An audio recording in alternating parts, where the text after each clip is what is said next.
Di tepi Sungai Tuo yang mengalir di jantung Provinsi Sichuan, terdapat sebuah desa kecil yang tampak biasa saja dari kejauhan. Sawah menghampar di antara bukit dan kehidupan warga berjalan dengan ritme yang nyaris tak pernah berubah dari musim ke musim. Namun di desa ini ada pemandangan yang selama bertahun-tahun menjadi tanda tanya bagi banyak orang.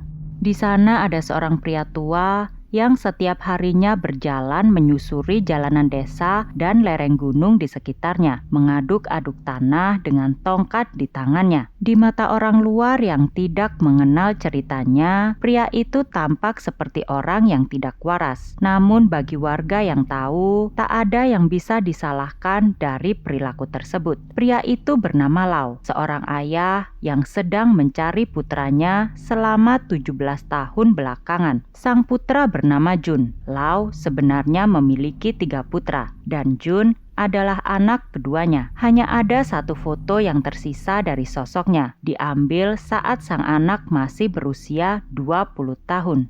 Dalam foto itu, Jun berdiri bersama ibunya dan seorang keponakan di tepi sebuah danau. Setiap kali rasa rindu itu datang, Lau akan mengeluarkan foto lusuh itu dan memandanginya sambil mengusapnya. Dalam hati Lau selalu bertanya-tanya, di mana sang anak sekarang? Cerita ini dimulai pada tahun 1997 silam. Saat itu, Jun berusia 24 tahun dan baru mulai bekerja di sebuah pabrik tenun sutra di wilayah kabupaten. Karena jarak dari desa ke tempat kerjanya cukup jauh, ia biasanya tinggal di asrama pabrik dan pulang ke rumah sekitar 1 kali dalam seminggu. Perlu dicatat bahwa meskipun memiliki keluarga yang terbilang cukup tidak problematik, namun nyatanya tabiat Jun diketahui tidak begitu baik. Banyak warga mengatakan tabiat Jun itu didapatkan karena ia kerap bergaul dengan orang-orang kasar di wilayah kabupaten. Hingga bulan Juni, Lau mulai merasakan sesuatu yang tak beres. Sang anak sudah 20 hari tak mengabarinya. Tak ada kunjungan dan juga tak ada pesan. Setelah mendatangi pabrik dan tidak menemukan putranya, Lau memutuskan untuk melapor ke kantor polisi. Sesaat setelah menerima laporan itu, pihak kepolisian pun memulai penyelidikan. Para petugas turun ke desa, mewawancarai warga satu persatu dan mencoba menyusun serpihan-serpihan informasi yang mereka dapat. Dari penelusuran itu, polisi menemukan seseorang yang mengaku sebagai orang terakhir yang melihat Jun, yakni sang sepupu. Menurut kesaksiannya, di akhir bulan Mei, keduanya bersama-sama membantu panen gandum di ladang. Malam harinya, mereka duduk sambil minum arak putih, dan Jun saat itu minum cukup banyak. Karena khawatir Jun tak bisa berjalan pulang dengan selamat, sang sepupu kemudian mengantarkan Jun pulang setidaknya hingga sampai dekat dengan rumahnya. Namun di tengah jalan, Jun bersikeras untuk pulang seorang diri. Karena merasa jarak rumah Jun tak terlalu jauh, sang sepupu kemudian setuju dan membiarkan Jun pulang seorang diri. Akan tetapi, ketika sang sepupu berbalik untuk pulang, telinganya sempat mendengar sesuatu. Dari kejauhan ia mendengar suara seorang perempuan yang memanggil Jun. Ternyata suara itu berasal dari Chen, bibi dari Jun atau istri pamannya yang bernama Zhao. Jun yang masih setengah mabuk itu pun tersandung-sandung melangkah ke arah rumah Chen. Sepupu Jun yang menyaksikan semuanya memutuskan untuk tidak ikut campur dan langsung pulang. Itulah momen terakhir yang diingat oleh sepupu Jun. Berdasarkan kesaksian tersebut, polisi pun mendatangi rumah Chen. Saat itu, pintu rumahnya terkunci rapat dan tidak ada jawaban dari dalam. Di sebuah rumah tua di sebelah rumah Chen, seorang lelaki tua sedang bekerja bersama anaknya. Lelaki tua ini adalah ayah mertua dari Chen. Darinya, polisi mendapat informasi yang membuat penyelidikan semakin kompleks. Polisi dibuat terkejut karena menurut mertuanya, Chen juga pergi sekitar 20 hari yang lalu tanpa memberitahu siapapun. Dan suami Chen, Zhao, juga menyusul pergi sekitar 10 hari setelahnya dan juga tak pernah kembali. Ini tentu bukan kebetulan belaka saat 3 orang menghilang dalam rentang waktu yang berdekatan. Semuanya pasti saling berkaitan. Dan dari sinilah semua skandal yang selama ini tersimpan mulai mencuat ke permukaan. Selama penyelidikan berlangsung, polisi mulai mendengar desas-desus yang rupanya sudah lama menjadi rahasia umum di desa itu. Warga bercerita bahwa hubungan antara Chen dan Jun bukan sekedar antara bibi dan keponakan. Hubungan mereka sudah lama melampaui batas kekeluargaan. Bahkan ada saksi mata yang pernah melihat Zhao berlutut dan memohon kepada Jun agar melepaskan sang istri Chen. Ia memohon agar keponakannya itu pergi. Dalam benak Zhao, ia merasa tak apa jika istrinya meninggalkannya untuk menikah lagi, asal tidak dengan Jun yang merupakan keponakannya sendiri.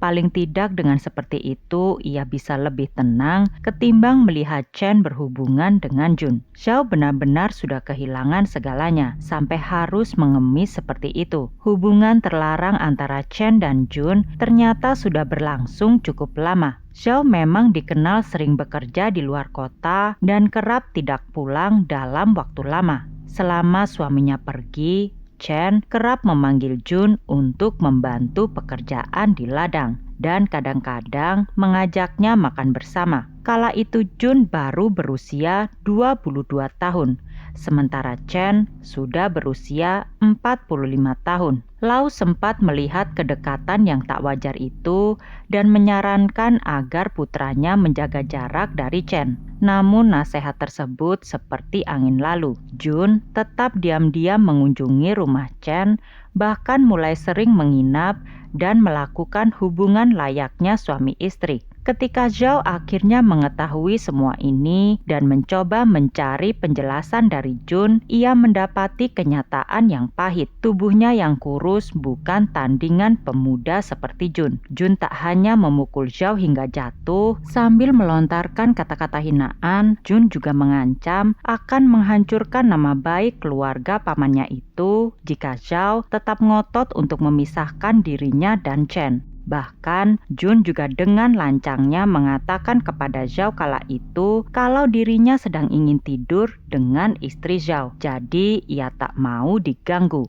Kata-kata itu diucapkan Jun dengan sombongnya. Mendengar hal tersebut tentu Zhao tak tinggal diam. Ia mencoba mencari penyelesaian dengan cara lain. Ia kemudian mendatangi orang tua Jun guna meminta agar mereka turun tangan dan menjauhkan putra mereka dari rumah tangganya. Namun respon yang ia terima jauh dari apa yang ia harapkan.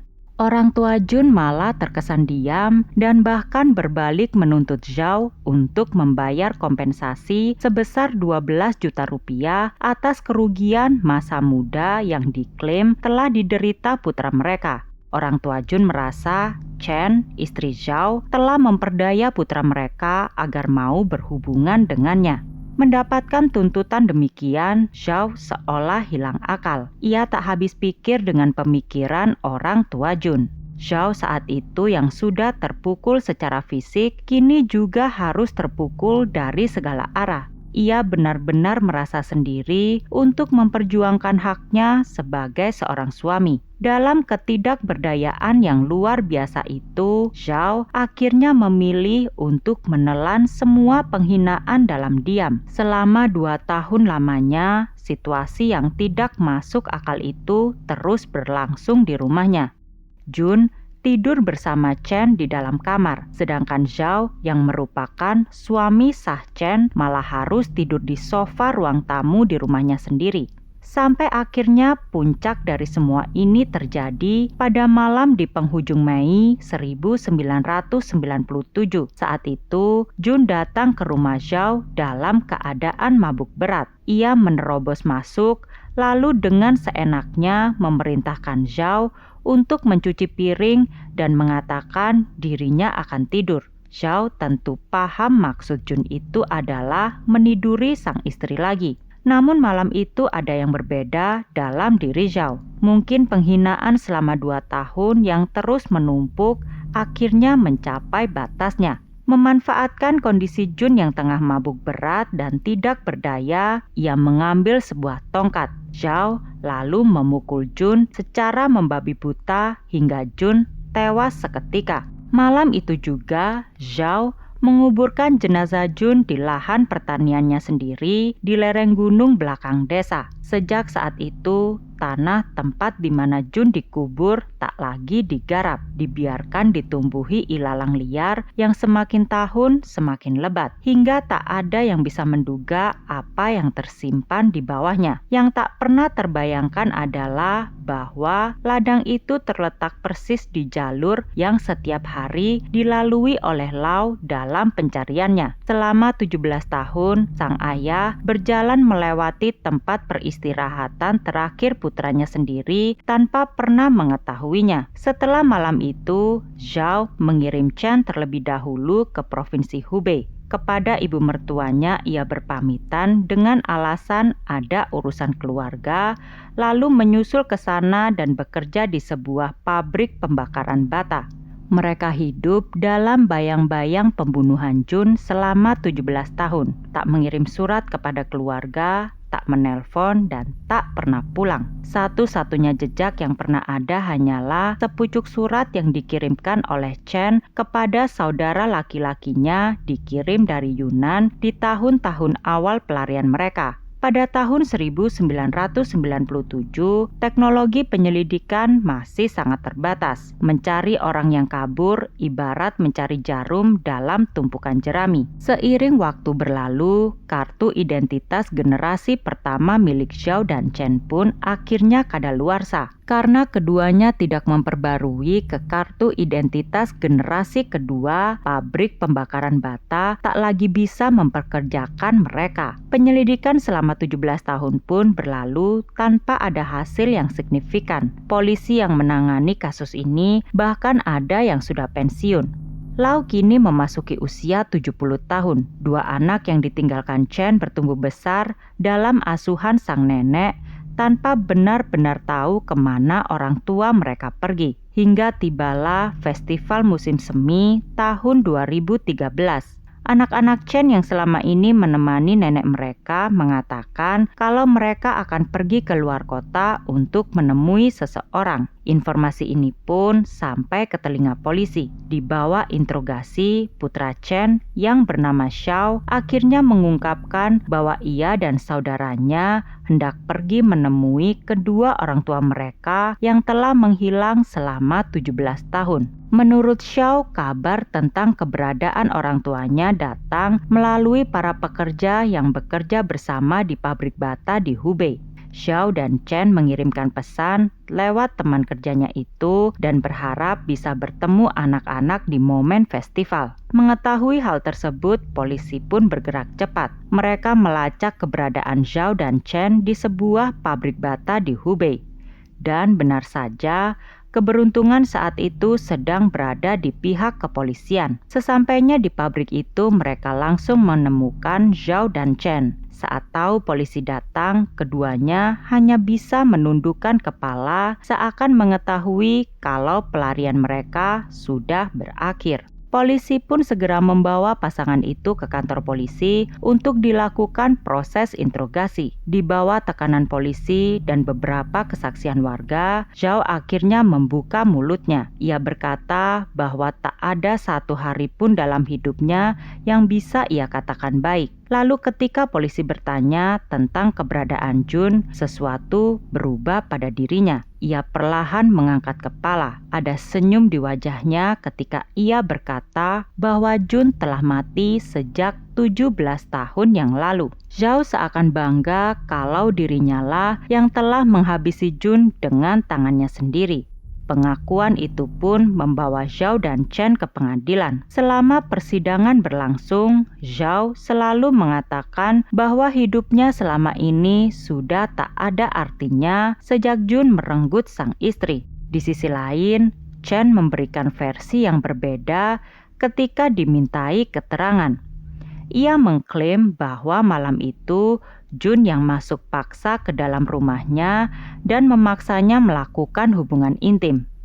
Namun klaim itu berbenturan keras dengan ingatan sepupu Jun yang dengan jelas mendengar suara Chen memanggil Jun terlebih dahulu pada malam terakhir ia diketahui masih hidup. Kebenaran tentang malam itu mungkin akan selalu menjadi pertanyaan, terutama karena satu-satunya saksi kunci sudah tak bisa lagi bersuara. Di tempat yang selama 17 tahun menyimpan rahasia, polisi akhirnya menemukan sisa-sisa jasad Jun di lahan pertanian di lereng gunung. Ketika Zhao mengidentifikasi tempat kejadian, kedua orang tua Jun turut hadir. Menyaksikan Zhao yang kini telah ditangkap, keduanya menangis begitu keras hingga tak bisa menahan diri. Putra mereka yang pergi di usia 24 tahun ternyata tak pernah kemana-mana. Ia ada di sana, di bawah tanah yang setiap hari dilewati sang ayah selama 17 tahun yang panjang.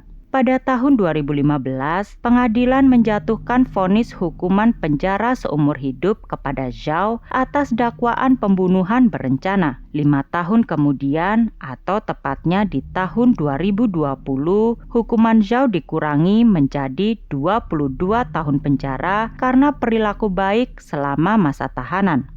Apabila menjalani seluruh sisa hukumannya, Zhao akan meninggalkan penjara sebagai pria berusia 80 tahun. Sementara Chen tak ada informasi pasti tentang vonis yang diterimanya. Namun yang jelas, ia juga dipenjara karena ikut menyembunyikan fakta tentang pembunuhan Jun.